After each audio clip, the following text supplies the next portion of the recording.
Attention all taxpayers. Late filing of GST returns వల్ల కలిగే consequences గురించి ఇప్పుడు తెలుసుకుందాం. Number 1, GSTR 1 and GSTR 3B returns లేట్గా ఫైల్ చేయడం వలన లేట్ ఫీ అట్రాక్ట్ అవుతుంది. నెంబర్ 2, జిఎస్టీఆర్ 3B రిటర్న్స్ లేట్గా ఫైల్ చేస్తున్నారంటే ట్యాక్స్ పేమెంట్ కూడా లేట్గా చేస్తున్నారని, సో అన్పేడ్ ట్యాక్సెస్పై ఇంట్రెస్ట్ అట్రాక్ట్ అవుతుంది.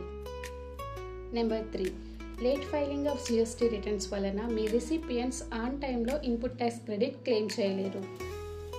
నెంబర్ 4, ఈవే బిల్స్ జనరేట్ చేయడంలో కాంప్లికేషన్స్ లేదా ఈవే బిల్స్ బ్లాక్ అయ్యే ఛాన్సెస్ ఉంటాయి. నెంబర్ 5, రిపీటెడ్గా జిఎస్టీ రిటర్న్స్ లేట్గా ఫైల్ చేయడం వల్ల జిఎస్టీ రిజిస్ట్రేషన్ సస్పెండ్ అవ్వడం లేదా జిఎస్టీ డిపార్ట్మెంట్ నుండి స్క్రూటినీ నోటీసెస్ వచ్చే ఛాన్సెస్ ఉంటాయి. టైమ్లీ జిఎస్టీ రిటర్న్స్ ఫైల్ చేయడం వల్ల ఈ 5 కాన్సిక్వెన్సెస్ని అవాయిడ్ చేయొచ్చు.